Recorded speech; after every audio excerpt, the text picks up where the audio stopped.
Assalamualaikum warahmatullahi wabarakatuh. Perkenalkan, nama saya Mita Dwi Jayanti dan rekan saya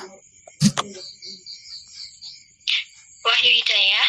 Kali ini kita akan memerankan proses client-centered therapy. Sebelum kami memerankan, saya akan menjelaskan terlebih dahulu apa itu client-centered therapy. Client-centered therapy merupakan terapi yang dikembangkan oleh Roger didasarkan pada falsafah sifat naluri manusia yang menegaskan adanya aktualisasi diri. Client-centered therapy merupakan salah satu terapi yang difokuskan pada pertanggungjawaban dan kapasitas klien untuk menemukan cara agar bisa menghadapi realitas. Pada pertanggungjawaban dan kapasitas klien untuk menemukan cara agar bisa menghadapi realitas pada pribadi klien, bukan pada problema yang dikemukakan oleh klien. Sasaran dari terapi ini bukan hanya sekedar menyelesaikan problema, tetapi membantu klien dalam proses pertumbuhannya, sehingga dia akan bisa lebih baik menangani problemanya di masa sekarang dan masa depan. Selain itu, yang paling penting adalah terapis dapat menciptakan suasana kondusif yang bisa menolong klien menjadi individu yang berfungsi secara penuh. Baiklah, setelah penjelasan saya tadi, kami akan memerankan proses client-centered therapy agar teman-teman lebih bisa memahami. Baiklah, kita mulai. Assalamualaikum, Kak. Waalaikumsalam, Mbak Mita. Apa kabar hari ini? Alhamdulillah baik, Kak. Baik, sebelumnya kakak akan memperkenalkan diri dahulu supaya kita melakukan konseling hari ini dapat berjalan dengan baik. Perkenalkan, nama saya Wahyu Hidayah. Saya merupakan salah satu mahasiswi dari Universitas Proklamasi 45 Yogyakarta dari jurusan psikologi. Kakak di sini sebagai konselor dan Mita sebagai kliennya. Jika boleh, apakah saya bisa mengetahui Mita lebih jauh? Silahkan perkenalkan diri Mbak Mita terlebih dahulu. Perkenalkan, saya Mita Dwi Jayanti, Kak. Saya berusia 19 tahun, sekarang sedang kuliah di salah satu universitas swasta di Jogja. Sekarang semester berapa, Mbak Mita? Sekarang baru semester 1, Kak.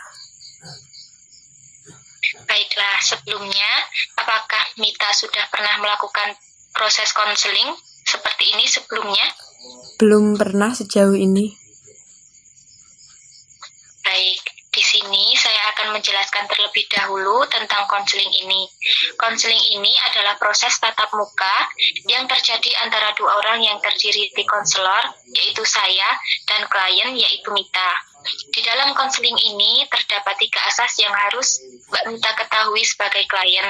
Yang pertama, asas keterbukaan, di mana di sini klien harus secara terbuka untuk menceritakan semua permasalahan yang telah klien miliki, adanya rasa menutupi. Kemudian, asas yang kedua adalah kesukarelaan. Asas kesukarelaan ini adalah Mbak Mita harus secara sukarela untuk menyampaikan semua jenis permasalahannya kepada saya tanpa adanya paksaan dari pihak siapapun. Kemudian yang terakhir adalah asas kerahasiaan, di mana di sini saya sebagai konselor wajib merahasiakan segala permasalahan yang Mbak Mita hadapi dan Mbak Mita ceritakan kepada saya. Apakah Mbak Mita sudah paham mengenai konseling ini? Sudah, Kak. Baiklah, kalau sudah paham, apakah Mbak Mita ingin menyampaikan suatu permasalahan pada kakak sekarang? Iya, Kak. Sebelum dimulai proses konseling ini, berapa menit waktu yang dapat Mbak Mita gunakan untuk melakukan proses konseling? Sekitar 30 menit, sepertinya waktu segitu sudah cukup, Kak. Baiklah, jika demikian, silahkan ceritakan, manfaatkan waktu sebaik-baiknya. Saya harap pada pertemuan kali ini, Mita bisa menyelesaikan segala permasalahan yang dialami Mita. Silahkan dimulai dari mana saja ceritanya, saya pasti akan menyukainya. Jadi begini, Kak, saya merasa bingung dan galau karena saya mencintai seseorang, tetapi teman-temannya tidak menyukai hubungan saya dengan orang tersebut. Baiklah Mita, sehubungan dengan apa yang dikatakan tadi, coba ceritakan kembali mengenai mencintai seseorang, tetapi teman-temannya tidak suka.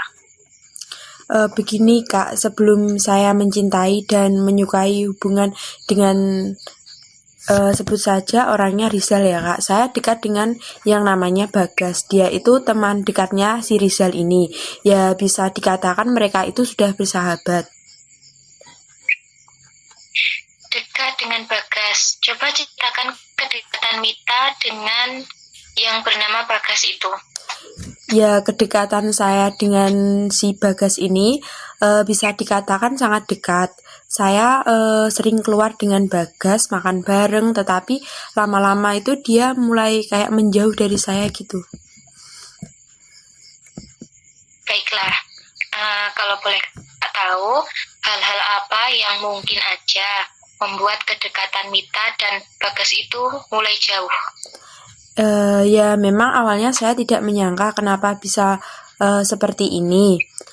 Terus Bagas mulai menjauh karena takut katanya jatuh cinta dengan saya gitu Kak.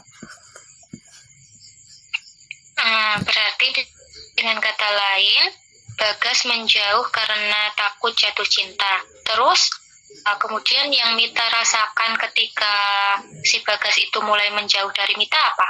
Kayak saya tuh merasa bingung kenapa tiba-tiba dicuekin seperti itu. Dan di saat itu muncullah Rizal di dalam kehidupan saya. Saya bisa merasakan nih apa yang Mita rasakan ya. Kemudian Mita bisa menceritakan ke saya nggak seberapa dekat hubungan Mita dengan Rizal, pacarnya Mita saat ini? Ya dekat sekali Kak, karena bisa dikatakan Rizal itu kan adalah pacar saya. Kan Mita pacarnya Rizal ya? Iya Kak, saya sudah hampir 1 bulan ini pacaran dengan si Rizal. Tetapi itu temannya tidak terima dengan hubungan saya. Dan mereka mulai menjauhi Rizal, maka dari itu saya kayak merasa bingung gitu. Kemudian Mita tahu nggak kemungkinan apa yang membuat teman-temannya Rizal tuh nggak suka gitu kalau Mita punya hubungan sama Rizal?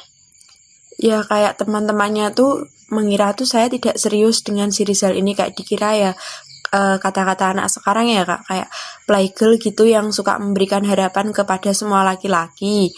Apalagi pacar saya sekarang kan sahabatnya si Bagas itu yang dulu pernah dekat sama saya. Saya tuh dikira mempermainkan mereka berdua, padahal kan Bagas yang menjauh dari saya pada waktu itu. Oke. Sepertinya Mita nggak suka ya kalau teman-temannya Bagas dan Rizal tuh memandang Mita seperti itu. Sangat tidak suka Kak, karena saya bukan wanita yang seperti itu. Lagian saya sama Rizal itu memang perasaannya tuh tulus dan sayang gitu. Jadi sekarang yang Mita rasakan ketika tahu gitu teman-temannya Rizal tidak suka hubungannya Rizal sama Mita gimana? Yang pasti kayak saya tuh merasa bingung, kayak merasa bersalah dan merasa nggak enak dengan Bagas maupun dengan Rizal yang dijauhi sama teman-temannya gitu Kak. Dengan kejadian itu, yang jadi harapannya Mita sekarang apa? Kayak saya tuh ingin semuanya itu damai, dalam artian tuh teman-teman Rizal mau menerima hubungan saya dengan Rizal. Sudah bagus ya, Mita sudah punya niat baik untuk damai dan saya juga mendukung Mita. Sejauh ini, apa yang Mita lakukan untuk menciptakan suasana damai tersebut? Yang telah saya lakukan, saya pernah memberikan pengertian, penjelasan mengenai hubungan kami, bahwa apa yang saya lakukan itu benar dan tidak ada maksud yang menyakiti antara satu dengan yang lain. Yang satu dengan yang lain di sini yang dimaksudkan antara Rizal dengan Bagas gitu Kak.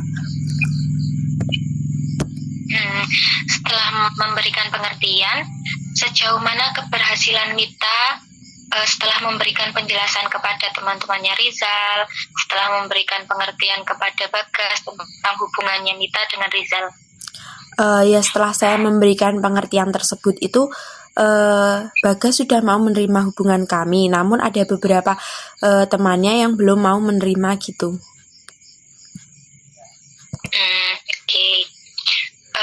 Saya mendukung apa yang kita lakukan, dan apabila cinta tersebut dilakukan kembali dengan memberikan pemahaman kepada teman-temannya Rizal, teman-temannya Bagas yang belum bisa menerima, insya Allah akan berhasil dan mereka akhirnya akan menerima dan sadar.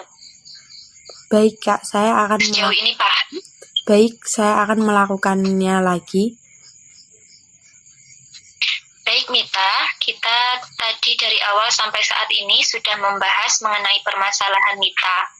Yang pertama, teman-temannya Rizal dan Bagas tidak bisa menerima hubungannya Mita dengan Rizal ya, karena Mita pernah kenal dengan Bagas yang dulunya adalah teman Rizal. Kemudian yang kedua, di saat Bagas sudah menerima kedekatan Mita dengan Rizal, tetapi teman-temannya belum bisa menerimanya. Adapun kelanjutannya, untuk memberikan pemahaman kepada beberapa temannya yang belum bisa menerima hubungan kalian, itu sangat tergantung pada diri Mita sendiri. Jadi saya yakin nih Mita mampu melakukannya. Baik Kak, saya Sudah paham? sudah mengerti apa yang harus saya lakukan dan akan mencobanya lagi. Nah, setelah konseling, ada hal-hal lain yang ingin dibicarakan? Sudah tidak ada sih Kak, terima kasih atas waktunya. Baik, itu sudah tugas saya ya Mbak Mita. Nanti ketika Mbak Mita sudah melakukan apa yang seharusnya dilakukan, Mbak Mita bisa menghubungi saya lagi untuk menindaklanjuti dari apa yang dilakukan. Jika Mbak Mita menemui masalah baru serta sulit menyelesaikannya sendiri, Mbak Mita tidak perlu segan-segan menghubungi saya lagi. Oke, baik Kak, saya undur diri. Assalamualaikum warahmatullahi wabarakatuh. Waalaikumsalam warahmatullahi wabarakatuh. Baik, sekian yang dapat kami bagi. Apabila ada kesalahan, kami mohon maaf. Wassalamualaikum warahmatullahi wabarakatuh.